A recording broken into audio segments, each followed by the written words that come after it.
Integridad y Sabiduría se complace en presentarles la 9ª sesión de la Conferencia por su Causa 2012, El Dios que Adoramos. En esta ocasión, con el pastor Miguel Núñez y la charla Solo a Dios sea la gloria. Sean todos bienvenidos. Bueno, el tema que tengo por delante es Solo a Dios la gloria. Yo traté de que Jeff Perswell pudiera desarrollar esto, pero echamos un pulso por un tiempo, primero en Louisville y después por teléfono, pero no me valió. De manera que él es el culpable de que yo esté haciendo este tema en este momento. Aquellos que estuvieron aquí el sábado en la mañana abrimos esta conferencia de El Dios que Adoramos con la exposición del Salmo 115, y yo había comenzado a trabajar en ese salmo hace unas semanas atrás, revisándolo, reflexionando, meditando, y cuando estaba más o menos terminado, yo volví a revisar el salmo y me percaté que en este salmo había por lo menos otro mensaje. De manera que en el verso 1 yo vi lo que se supone que yo haga en esta hora. Yo quiero leerlo una vez más. No a nosotros, Señor, no a nosotros, sino a tu nombre da gloria, por tu misericordia y por tu verdad. Mi tema es solo a Dios la gloria. No a nosotros, sino a tu nombre da gloria. Me puse a trabajar en ese tema para poder exponer en esta segunda parte, y cuando terminé me percaté que todavía en ese versículo 1 hay otro sermón escondido.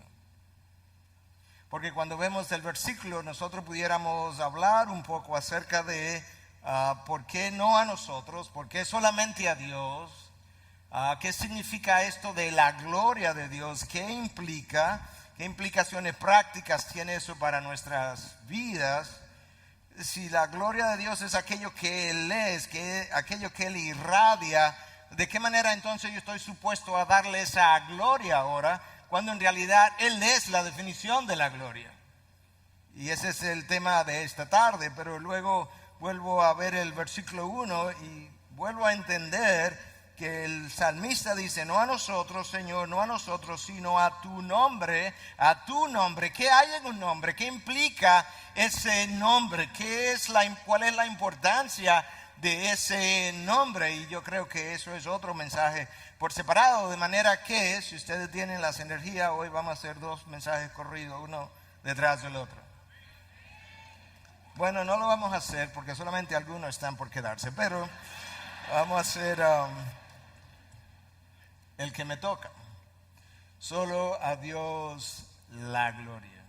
Esa es una frase fácil de recordar, difícil de entender, como vamos a ir viendo, e imposible de vivir para una criatura egocéntrica como lo somos nosotros. Es fácil de recordar porque es corto, es difícil de entender porque la gloria de Dios tiene implicaciones masivas, y es imposible de vivir porque solamente el Señor Jesucristo fue capaz de vivir todo el tiempo, todo en cada momento, en cada acción, en cada decisión, para la gloria de su Padre, hasta el punto que en un momento dado Él dice, Padre, glorifica tu nombre, o glorifica a tu Hijo, y se oyó una voz del cielo que dije, lo he glorificado y lo volveré a glorificar. Ese fue el Hijo que ciertamente vivió para su gloria.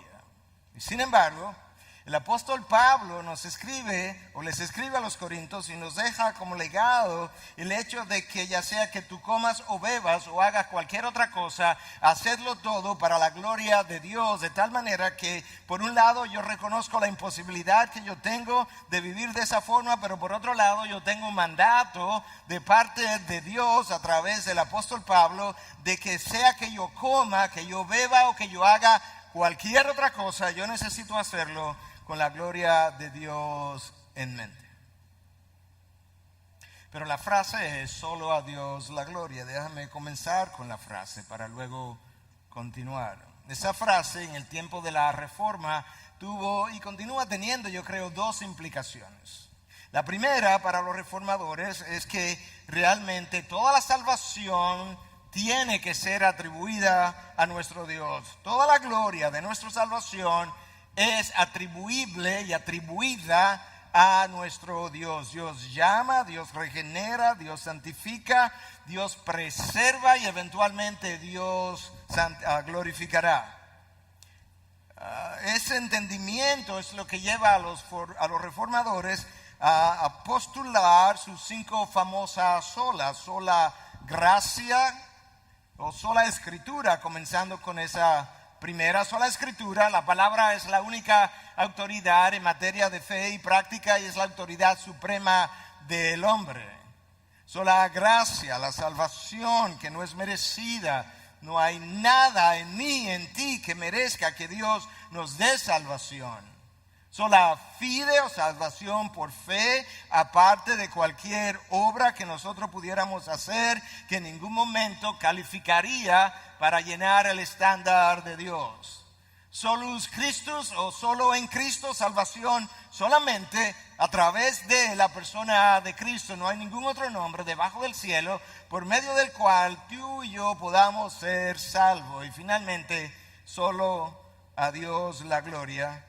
En otras palabras, cuando todo sea dicho y hecho, solamente Dios puede llevarse la gloria. Y muchos han dicho con toda propiedad que esta última sola resume las otras 4 o las primeras 4.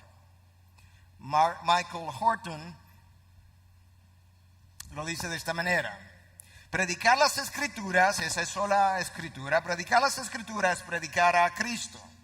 Predicar a Cristo es predicar la cruz. Predicar la cruz es predicar la gracia. Predicar la gracia es predicar la justificación por fe solamente. Y predicar la justificación es atribuir toda la salvación a la gloria de Dios y responder a esas buenas nuevas en obediencia agradecida a través de la vocación nuestra en el mundo. Michael Horton resumió en ese párrafo cómo las 5 solas o las 4 solas primeras concluyen en la última de solo a Dios la gloria. Pero yo quiero que tú prestes atención a la manera como él concluye en ese párrafo, porque él dice que una vez tú entiendes que a Dios solamente, o Dios solamente merece la gloria, que tú y yo debemos responder a esas buenas nuevas con una obediencia agradecida a través de la vocación nuestra en el mundo. No importa si tú eres un ministro de la palabra o si tú eres un trabajador, un ingeniero, un economista en el mundo secular. Se supone que una vez tú entiendes las buenas nuevas de Jesucristo, tú también debieras responder en obediencia agradecida, no solamente cuando un ministro de la palabra hace esto que yo estoy haciendo ahora, pero también cuando alguien que no es ministro de la palabra, que no es pastor, que no es misionero, cuando él se va a trabajar en el mundo, se supone que él debe estar trabajando en esa sociedad secular, teniendo en mente única y exclusivamente la gloria de Dios. La pregunta que tú y yo tenemos que comenzarnos a hacer es si ciertamente es de esa manera que tú y yo vivimos.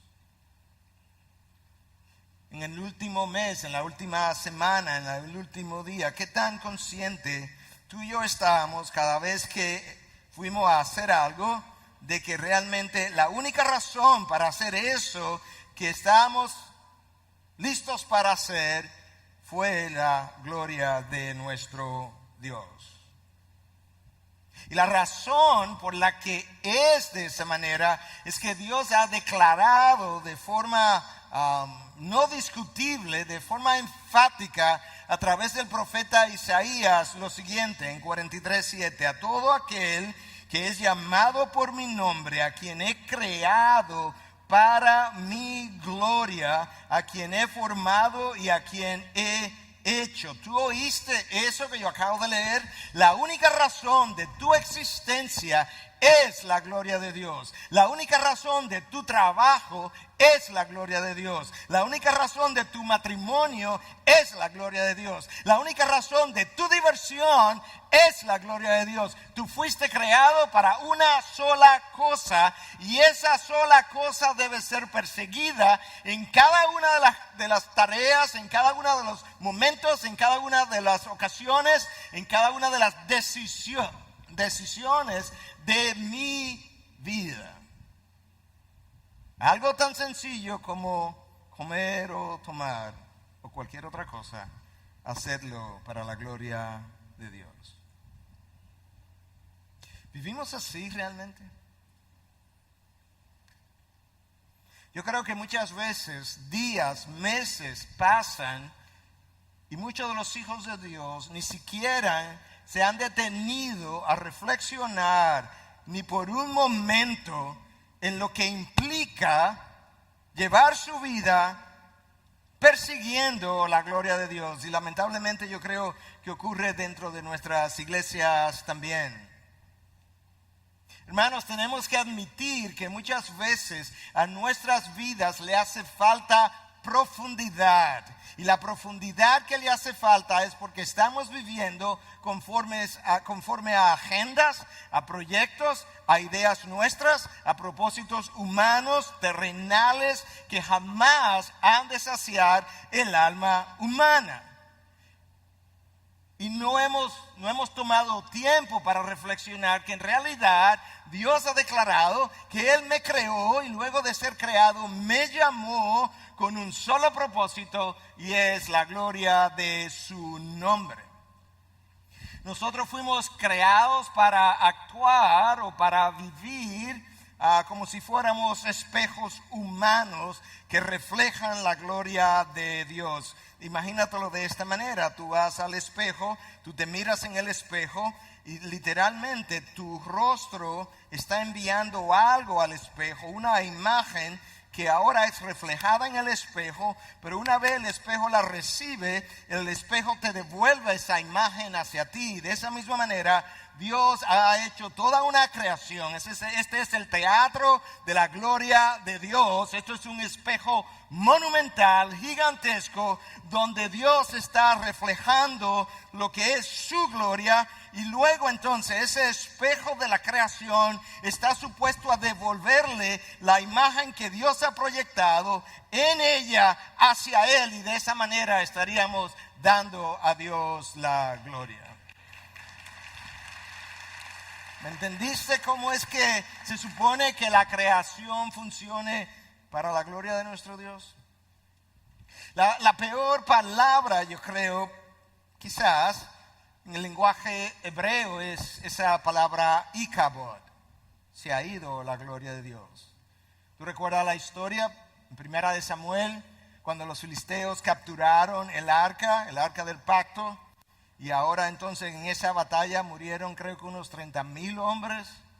Y entre ellos murieron los hijos de Elí, Ofni y Fines. Y la noticia le llega ahora a Elí. Elí ya era un hombre viejo, un hombre pesado, había engordado mucho. Recibe la noticia, se cae para atrás, se rompe la nuca, es desnucado.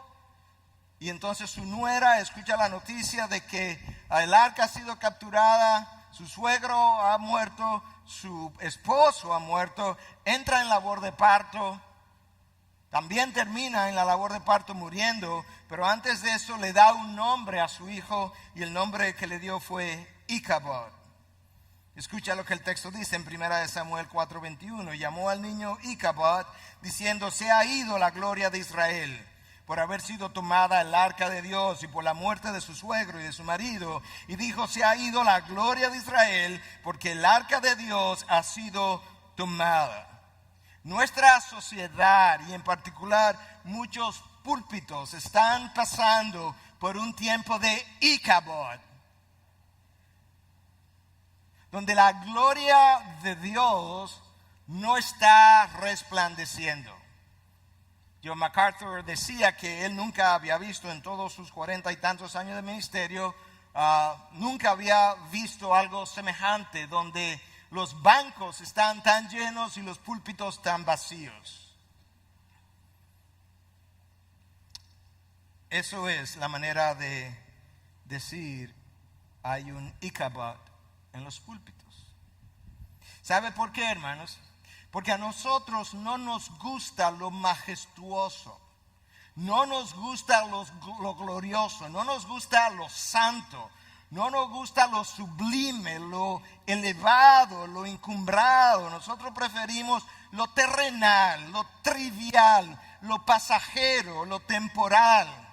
Aquello que no tiene tanto valor, aquello que no me cuesta mucho esfuerzo, aquello en lo que yo no tengo que pensar mucho.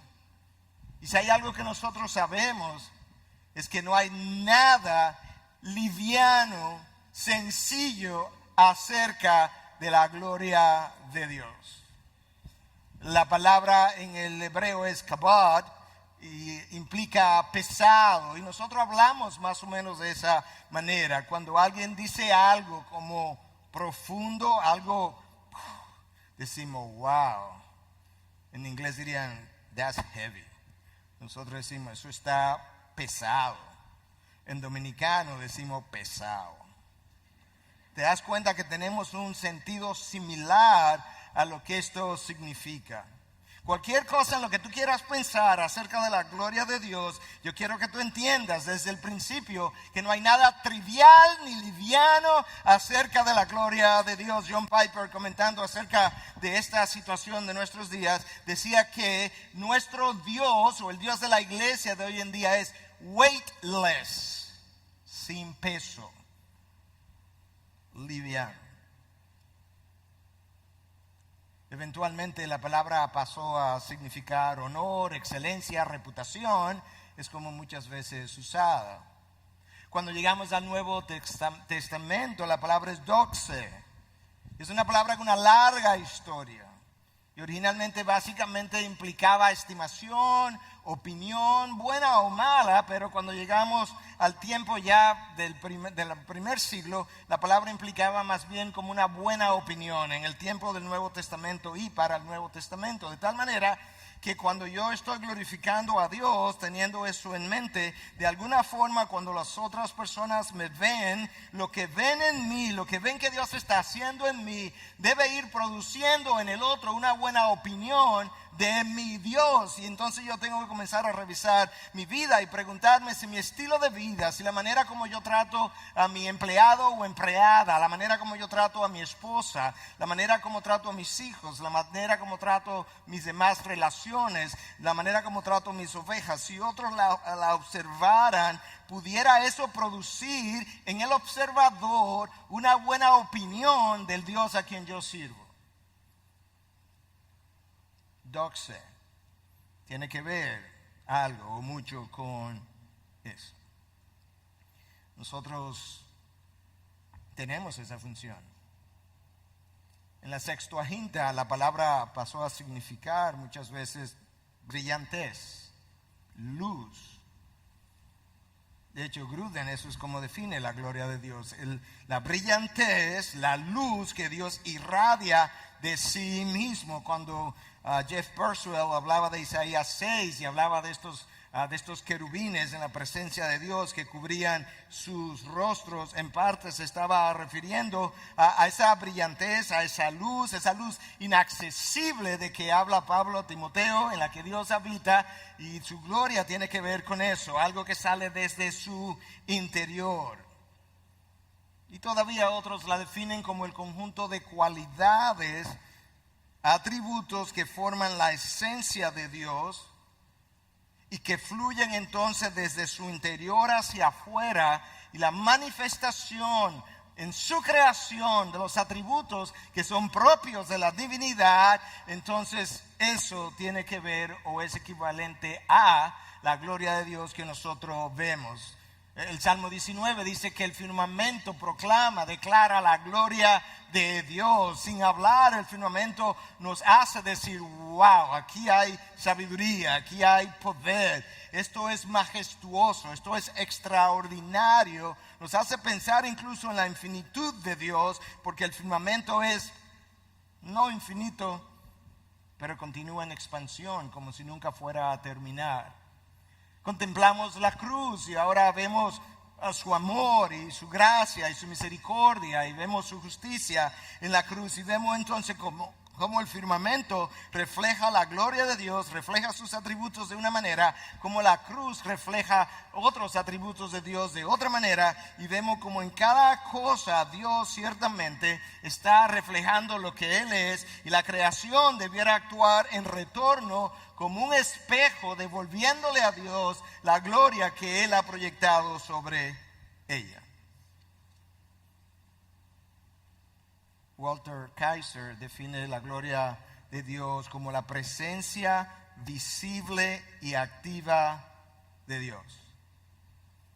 Si quisiéramos ver eso en el Antiguo Testamento, la nube que guiaba al pueblo judío, que posaba sobre el arca del pacto, era algo visible, pero a la vez era algo activo. La nube determinaba cuando el pueblo caminaba, cuando el pueblo se detenía, y cuando Dios estaba obrando. Ellos vieron grandes cosas ocurrir, el mar se abrió, el maná caía. Todo eso implicaba parte de la gloria de Dios, de la presencia visible y activa de Dios. Pero cuando esas cosas comienzan a no ocurrir, entonces comienza el pueblo a vivir un tiempo de Icabod. La gloria de Dios se ha ido. El pueblo judío volvió a vivir eso. Ezequiel lo relata en los capítulos 9 al 11, como en un momento dado, a través de esta visión, Dios permite que el profeta pueda ver la nube que normalmente reposaba sobre el arca del pacto, cómo se levanta en medio de los querubines, cómo se va a lo que es el dintel de la puerta, y luego cómo se va a la montaña, y desde ahí desaparece. De ahí en adelante, la presencia activa, manifiesta de Dios en su pueblo, en Israel, iba a desaparecer por los próximos 400 años, hasta que un día unos pastores en el campo escuchan y ven cómo la gloria de Dios brilló en medio de la oscuridad de la noche, porque el Hijo de Dios había nacido. En los momentos de avivamientos de la historia de la iglesia se habla de mucha actividad de esa presencia manifiesta de Dios, donde grandes cosas ocurren y donde el pueblo puede experimentar lo que otras veces no podría experimentar o no habría experimentado. Pero cuando el pueblo se acostumbra a lo que es la presencia de Dios, su presencia activa, de repente el pueblo comienza entonces a pecar y Dios comienza a alejarse de ese pueblo.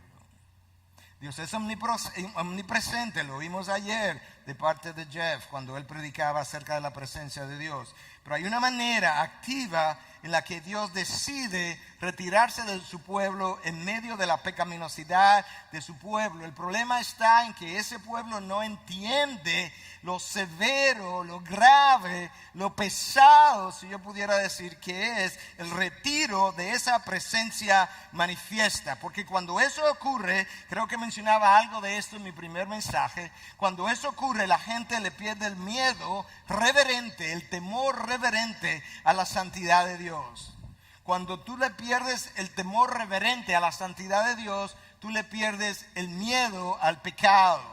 Cuando tú le pierdes el miedo al pecado, tú comienzas a alejarte aún más de ese Dios. Pero nuestras iglesias están tan organizadas, sobre todo en este mundo occidental. Las iglesias funcionan tan bien y las cosas se dan tan rítmicamente, que resulta que de repente Dios no está manifestándose entre nosotros, pero nuestras actividades continúan, y la continuación de nuestras actividades en los tiempos programados nos convencen de que Dios no ha retirado su presencia manifiesta, y lo peor entonces está por venir.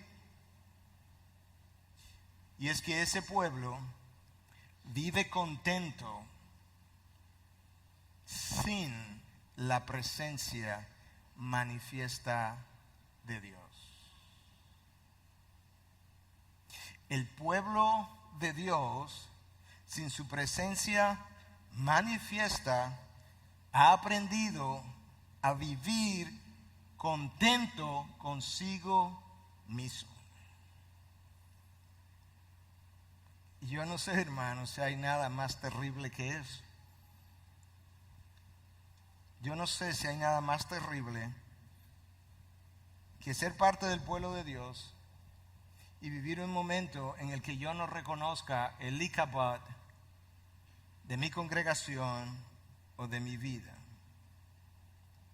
Nosotros decimos confesionalmente, confesamos nuestra teología y decimos gloria a Dios, gloria a Dios. Aprendemos el lingo, aprendemos la forma de hablar, el lenguaje, pero luego nuestros estilos de vida no revelan mi teología confesional. Mi teología funcional del día a día no es indicativa de mi teología confesional, de aquello que yo digo creer. John Piper nos ayuda a pensar a través de todo esto y nos dice que tú y yo necesitamos cultivar la mentalidad de los exiliados. Somos ciudadanos de otra ciudad, de otra nación, de otro reino y necesitamos cultivar otra mentalidad, la mentalidad de los exiliados. Escucha lo que él dice. Esto nos hace sobrios, no triviales, y nos despierta para que no vayamos a la deriva con el mundo y para que no demos por sentado que la manera en que el mundo piensa y actúa es la mejor. Piper agrega y dice, no asumimos que lo que aparece en la televisión beneficia al alma. No asumimos que las prioridades de los anunciantes ayudan al alma. No asumimos que las estrategias y valores de los negocios y la industria ayudan al alma. No asumimos que nada de esto pueda glorificar a Dios. Nos detenemos, pensamos y consultamos a la sabiduría de nuestra propia nación, que es el cielo. Y no asumimos que la sabiduría convencional de estos tiempos viene de Dios.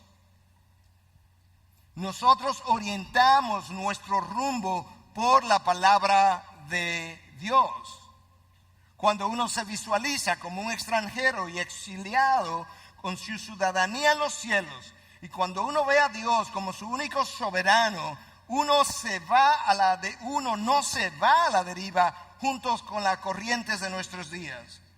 Usted medita sobre lo que es bueno para el alma y lo que honra a Dios en todo, ya sea comida, carro, videos, trajes de baños, control de natalidad, límites de velocidad, hora de acostarse, ahorros financieros, la educación de los hijos, las personas que aún no han sido tocadas por el evangelio, las hambrunas, los campamentos de refugiados, los deportes y todo lo demás.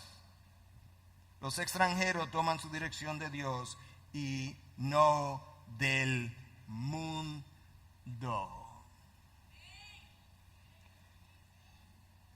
Piper tiene más autoridad que yo para decirlo.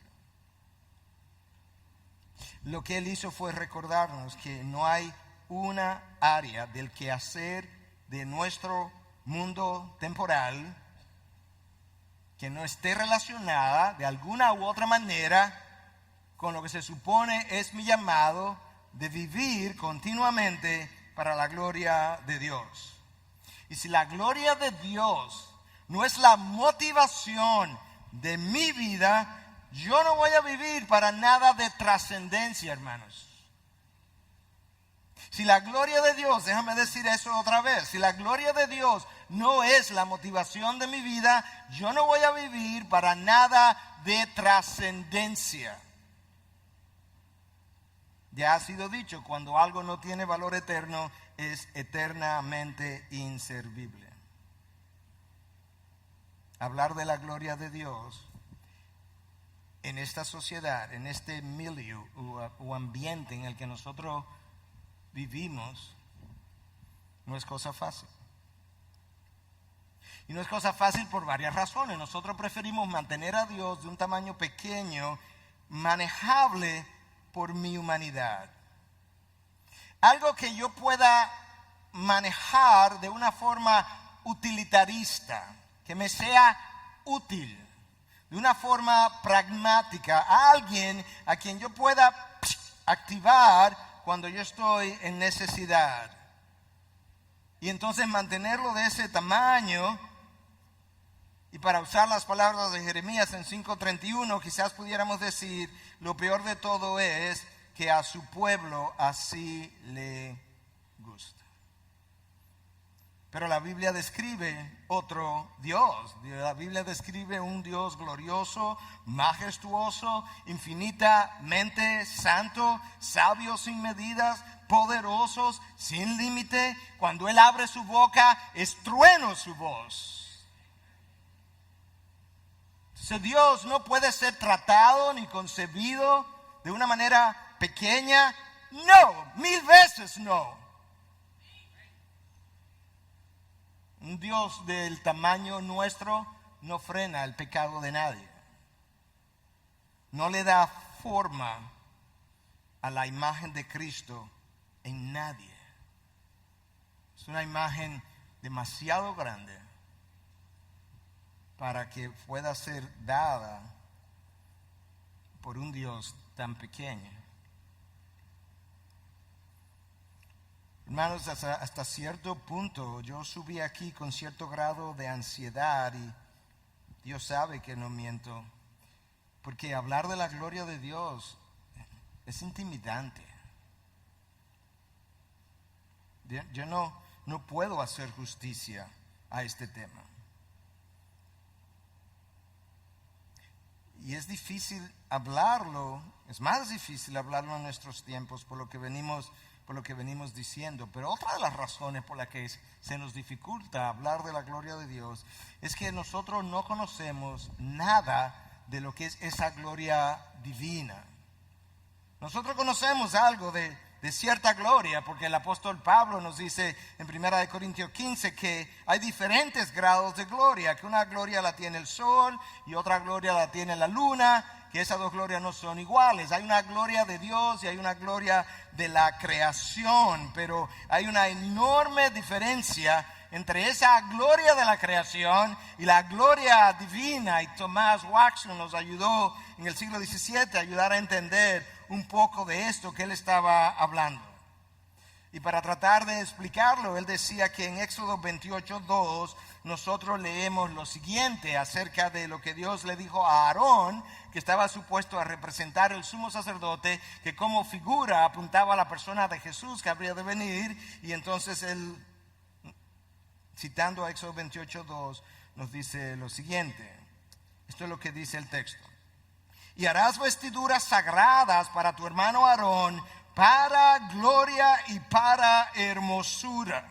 Dios, gloria y hermosura están íntimamente conectadas. Harás ese tipo de vestimenta para gloria y para hermosura. Ahora Watson dice que cuando Aarón terminaba de hacer su función, él iba y se quitaba todas estas vestiduras de gloria y volvía a ser el Aarón común y corriente, pero que esa no es la gloria divina de la que la Biblia nos habla, porque la gloria divina es algo que Dios es, que Él es todo el tiempo y que Él está incapacitado, si pudiéramos decir, para quitársela, pero porque quitarse la gloria de encima de su ser sería dejar de ser Dios, porque gloria es lo que Dios es.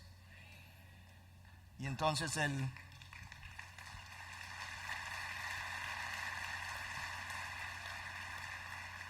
puritano agregaba y decía: Dios puede darnos lluvia, puede darnos sol, alimento, salud, y puede darnos las cosas, todas las cosas. Incluso nos dio a su Hijo. Pero hay algo que Él no puede darnos, y es su gloria. ¿Y dónde Él apoyaba tal pensamiento? Isaías 48:11. Mi gloria no la daré a otro. Mi gloria, lo que yo soy, la gloria divina que yo reflejo en la creación, que la creación no tiene porque es simplemente un espejo de lo que yo soy, esa gloria yo no la puedo dar a nadie. A nadie voy a dar mi poder, mi omnisciencia, mi sabiduría infinita, mi santidad infinita. Nosotros podemos conocer algo de la inteligencia porque alguna inteligencia tenemos que tener. Nosotros podemos conocer algo de los deseos de la carne porque muchos deseos de la carne que tenemos. Lo que yo no entiendo bien es esto de la gloria divina. Y lamentablemente, como no lo entiendo, esa ignorancia o incapacidad para entender todo eso que Dios es en sí mismo me lleva a comportarme como este pajarito en esta mata de palma, un pájaro carpintero, un woodpecker. Algunos de ustedes probablemente habrán oído la ilustración, pero este woodpecker o pájaro carpintero está en su mata de palma, y de repente hay un rayo que le da a la mata de palma, ¡boom! Y tumba la mata, y él sale volando y mira la mata en el suelo y dice, ¡wow! Mira lo que yo hice.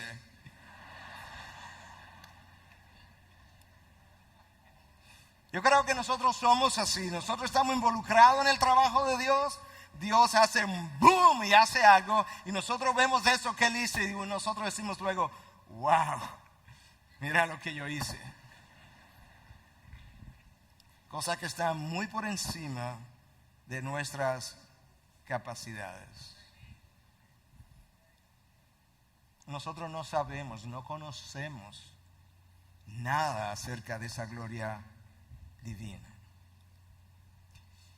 Y hermanos, de esa gloria divina, la mayoría de nuestros púlpitos están vacíos.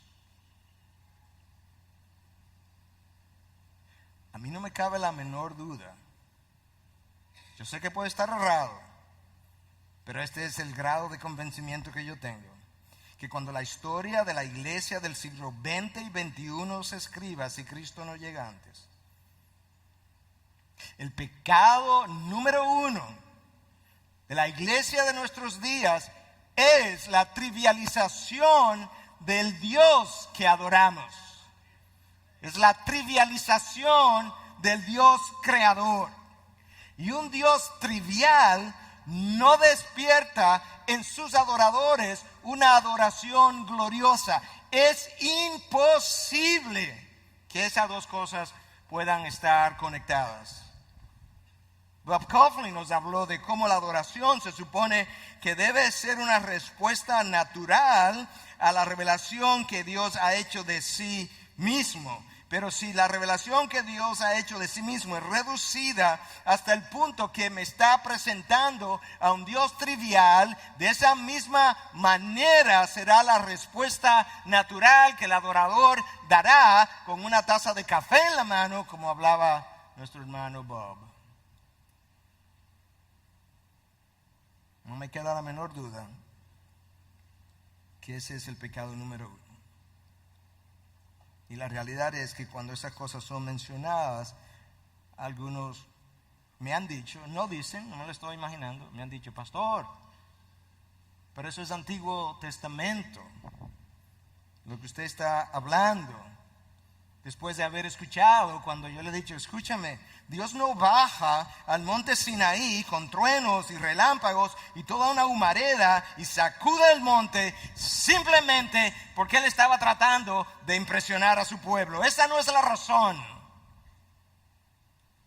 Ciertamente Él estaba dando su ley, pero su ley representa su carácter y entre otras cosas Dios estaba tratando de que el pueblo entendiera que ahora cuando se acercaba al monte Sinaí no se estaba acercando a cualquier otra persona. Bueno, el Nuevo Testamento nos ayuda a entender, ¿verdad?, que no nos acercamos de esa forma. Y es verdad, pero todavía Pablo le escribe a Timoteo y le dice que nuestro Dios es el único sabio Dios que tiene inmortalidad y que habita en luz inaccesible. Y el autor de Hebreos dice que Él es un fuego consumidor.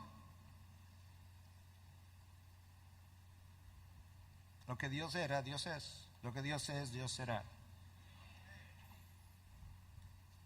Escucha cómo este historiador y teólogo reciente, Joseph Aratunian, murió en el 1968, cómo él describe la situación de nuestros días. Dice, antes, la religión estaba centrada en Dios. Antes, lo que no conducía a la gloria de Dios era infinitamente pecaminoso.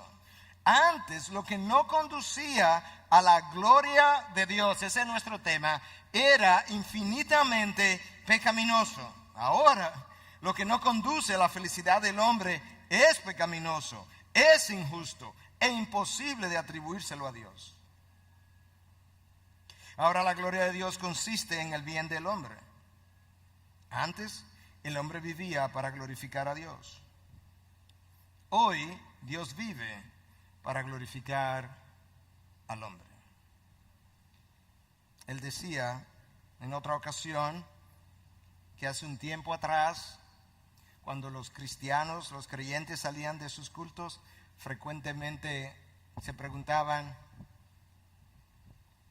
"How did this sermon convict you today?" ¿Cómo el sermón te trajo convicción hoy? Y que él ha observado cómo en el siglo XX la pregunta era, ¿te gustó la adoración? De lo cual también se nos ha hablado durante esta conferencia. ¿Te das cuenta el nivel de reflexión de esos dos tiempos? En uno la pregunta tenía cierto peso, en el otro la pregunta es más trivial. En uno tenía que ver con la manera en que yo percibí la verdad, la reflexioné y cómo recibí esa convicción de esa verdad. En el otro caso es cómo yo me sentí. Y eso lo hace la trivialización de nuestro Dios. Confesionalmente nosotros decimos, tenemos que hacerlo para la gloria de Dios. Cuando tú escuchas las conversaciones y revisas los trabajos de las iglesias, muchas cosas se han hecho para reconocimiento nuestro. Confesionalmente para la gloria de Dios, funcionalmente para la gloria propia. En ocasiones creyentes me han dicho, pastor, pero usted no piensa, más de una vez, esto corresponde a la realidad, más de una vez, pastor, usted no cree, usted no piensa que Dios es como un poco egoísta, porque Dios exige que todo se haga para su gloria. Mi pregunta antes de analizarla y explicarla un poco es, ok, vamos a suponer que Él es un poco egoísta. ¿Para la gloria de quién tú crees que Él debe entonces hacerla?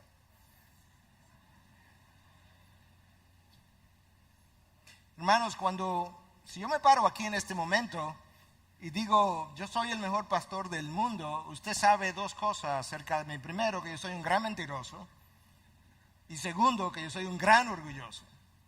Pero cuando Dios baje y diga, yo soy el ser más glorioso de todo el universo, ¿tú sabes por qué no es egoísta en parte, para comenzar?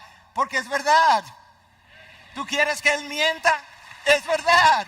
Él es el ser más glorioso, más poderoso, de más gloria, de más implicaciones, de más poder.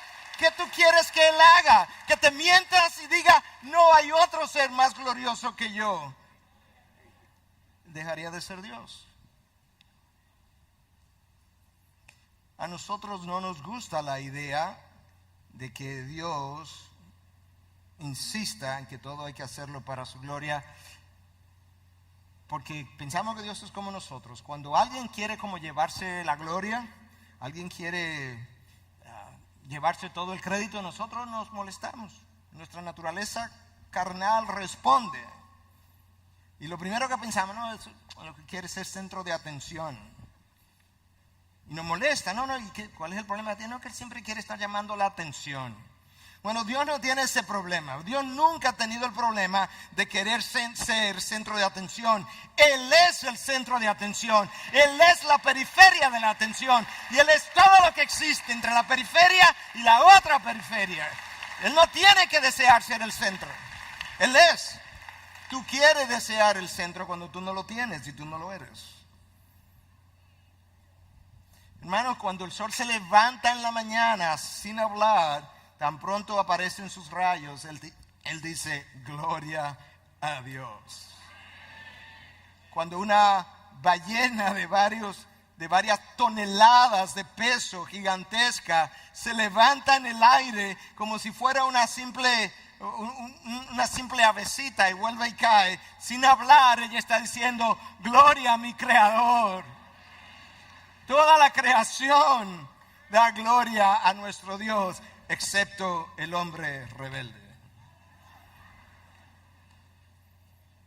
Hermanos, el universo es porque Dios es. Dios es el único ser necesario en toda la creación. Él tiene el poder de existencia, the power of being, el poder de toda existencia en el universo radica en Dios. Si Dios deja de ser, todo el universo dejaría de ser. En Él nos movemos, en Él vivimos, nos movemos y existimos. Dios comenzó la historia, Él terminará la historia. La historia apunta hacia la gloria de Dios. La historia gira alrededor de la gloria de Dios. La historia redentora a través de Cristo terminará dándole la gloria a Dios. Pero la historia de la nación más secular que tú te pudieras imaginar terminará dándole la gloria a Dios. Toda la historia se mueve en la dirección de la gloria de nuestro Dios. Los redimidos glorificarán la gracia de Dios. Y los condenados, lamentablemente, para ellos,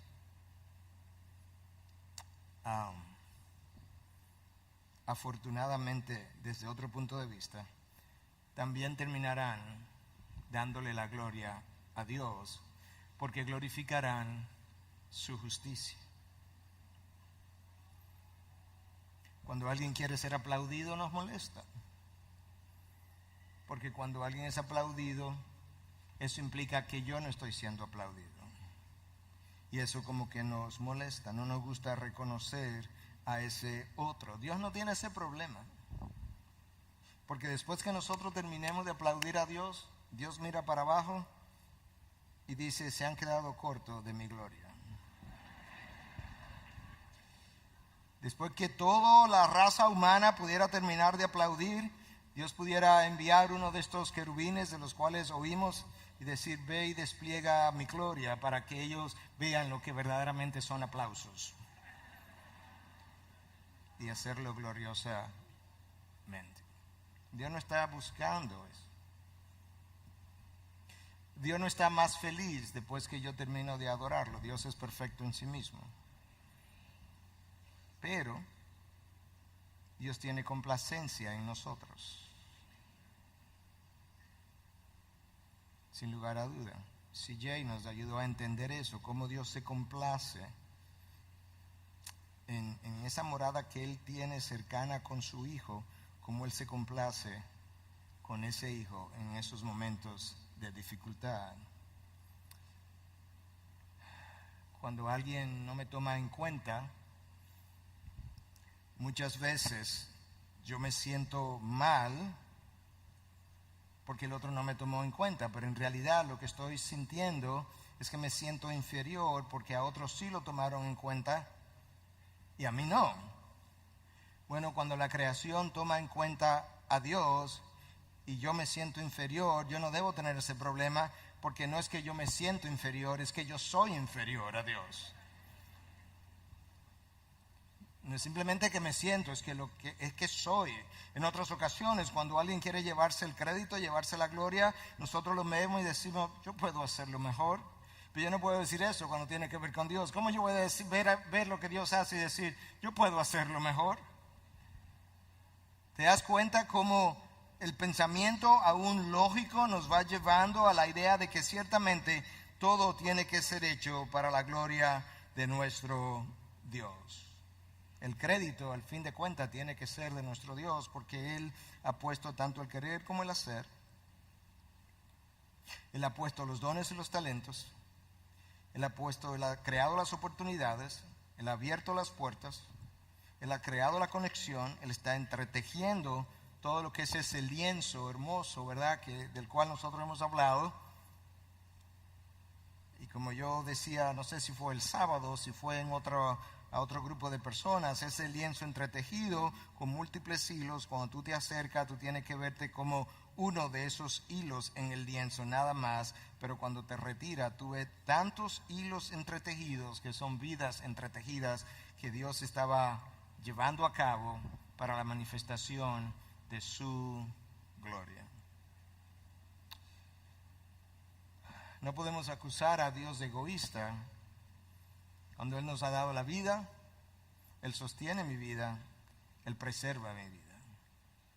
No podemos acusar a Dios de egoísta cuando yo, siendo su enemigo, Él dio a su Hijo para que nosotros llegáramos a ser hijos, para convertir rebeldes en adoradores. No podemos acusar a Dios de egoísta cuando Él le quitó la vida a su Hijo para darnos vida. No podemos acusar a Dios de egoísta cuando Él visitó su ira sobre la espalda de sus hijos. La primera noche concluimos viendo a Dios haciendo eso, aplastando, quebrantando a su Hijo en la cruz. No podemos acusar a Dios de egoísta cuando Él aplicó la justicia a su Hijo para aplicarnos la misericordia a nosotros. ¿Cómo se nos ocurre tener pensamientos tan carnales, tan pecaminosos acerca de nuestro Dios? El salmista está consciente de eso. El salmista tenía quizás menos entendimiento teológico que muchos de nosotros que hemos leído por 2000 años ahora las obras de tantos hombres. Y hemos leído teología sistemática y teología bíblica, y ellos no tuvieron esas oportunidades. Y con menos entendimiento que nosotros, el salmista entiende cosas que muchos no entienden. Y él exclama: no a nosotros, Señor, no a nosotros, sino a tu nombre da gloria. El apóstol Pablo estaba consciente de eso cuando él escribió en Romanos: porque de Él, por Él y para Él son todas las cosas. Y ahora yo no lo tengo claro por qué debiéramos dar gloria a Dios solamente. Nada me va a convencer. Todo es de Él. Él es el propietario. Él tiene la patente del universo. Escucha cómo David lo entendió en el Salmo 24:1. Del Señor es la tierra y todo lo que hay en ella, el mundo y los que en él habitan. Él tiene el derecho, Él tiene la propiedad, de Él es la patente. Todo es de Él, todo es por Él. No hay nada hecho que no haya sido hecho por Él. Y eso es afirmado en Juan 1, es afirmado en Colosenses 1:16, es afirmado en Hebreos 1:3, Colosenses 1:17, perdón. Cada uno de esos textos afirman que todo fue hecho por Él. Y luego el texto anterior, Colosenses 1:16, me dice que el Padre ha revelado que todo fue hecho no solamente por Él, todo fue hecho no solamente a través de Él, sino que todo fue hecho para Él. Hermanos, si todo es de Él, si todo es por Él, si todo es para Él, no es fácil y lógico concluir que entonces toda la gloria debe ser atribuida a Él. ¿A quién más se la vamos a atribuir? Mi función es reflejarla, proclamarla, regocijarme en ella. Esa es mi función, porque para eso yo fui creado. Ahora escúchame algo más. La gloria de Dios es el agente unificador de la iglesia. La gloria de Dios es el agente unificador de la iglesia. Cuando la gloria de Dios deja de ser el norte hacia el cual nosotros marchamos. Nosotros primero nos alejamos de Dios, luego nos alejamos unos de otros, luego nos dispersamos y finalmente perdemos el rumbo. Porque la gloria de Dios, la persecución continua de una sola meta, de un solo objeto, es el agente, el único agente que puede terminar unificando la iglesia. La gloria de Dios es el norte de la iglesia. Pero para yo encontrar el norte, yo necesito una brújula.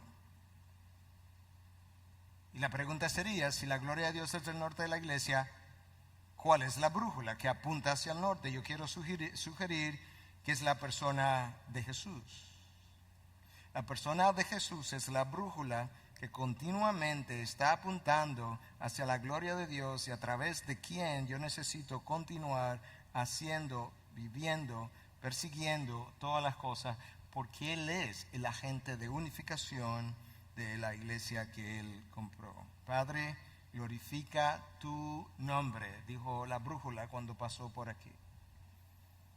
Él apuntó continuamente hacia la gloria de su Padre. Él señala el norte. Y en cierta medida, entonces, ahora Dios nos ha dado algo que puede servir de agente de unificación para el pueblo sobre el cual es invocado su nombre a la hora que Él lo llame a la batalla, de una manera unida. Déjame ir cerrando y déjame darte esta ilustración. En julio del año 2010, la Universidad de Sheffield, el Departamento de Física y Astronomía, anunciaron que habían descubierto la estrella más brillante que se ha encontrado en el universo. La más brillante. La masa, sin embargo, con relación al Sol, solamente era 265 veces mayor. Su brillo era desproporcionalmente mayor que la masa, debido a que la masa de esta estrella tan brillante es tan y tan densa que solamente es 265 veces mayor, pero con una brillantez de proporcionalmente mucho mayor. La estrella eventualmente fue denominada R136A1 y resulta que no es solamente 2 veces más brillante que el Sol, no es 10 veces más brillante, ni 100 veces más brillante, ni 1000 veces más brillante, ni 1.000.000 de veces más brillante, sino 10 millones de veces más brillante que el Sol, con apenas una masa de 265 veces su tamaño. Y usted podrá decir que tiene todo eso que ver con Cristo y su gloria. Bueno, recuerda, la brillantez de este astro tiene que ver con su masa, con su peso. 10 millones de veces más brillante que nuestro Sol. Me duele la retina, como decía alguien, ya solamente de pensar en eso. Eventualmente esa estrella será nombrada. Y alguien, haciendo referencia a esta ilustración, decía: yo tengo una sugerencia. Yo sugiero que esta estrella sea llamada la estrella Jesús, ya que entre los que han dado testimonio de la gloria de Dios, ninguno ha brillado más brillante que Él. Y su brillantez tiene que ver con el peso de la gloria de Dios en la persona de Jesús.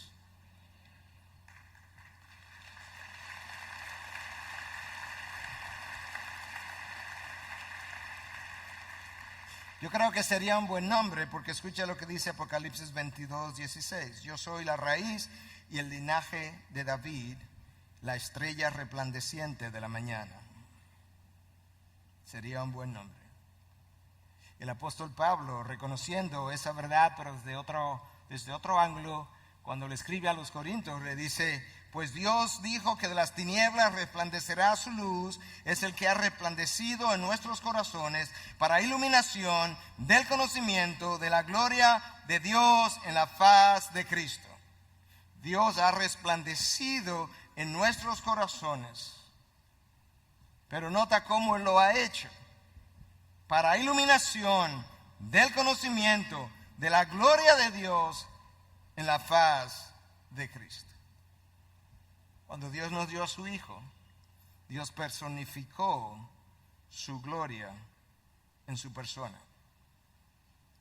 Y nos envió, si pudiera yo decir, su gloria en una humanidad con la cual tú y yo pudiéramos relacionarnos, que fue y construyó un puente entre Dios y el hombre, que fue y pagó una deuda por ese hombre, que no tenía forma de alcanzar al otro lado para contemplar la gloria de Dios.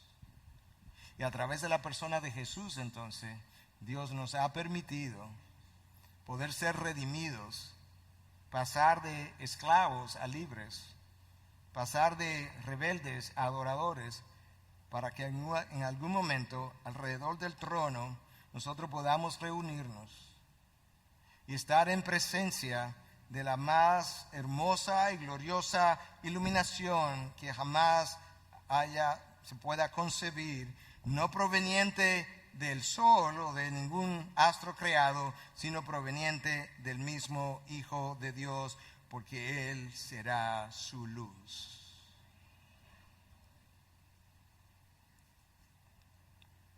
Que Dios nos permita, al final de esta conferencia, poder vivir para la gloria de ese Dios todos los días, reconociendo que yo no tengo ninguna otra razón para mi existencia que no sea la proclamación y el reflejo de su santa gloria.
Steady like the ocean tide, secrets linger in the breeze.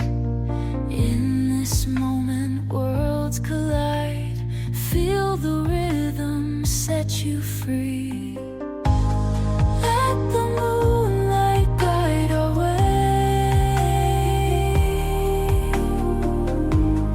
through the silence of the night.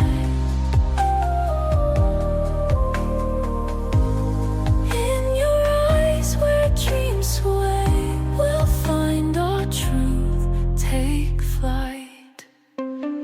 Footsteps tracing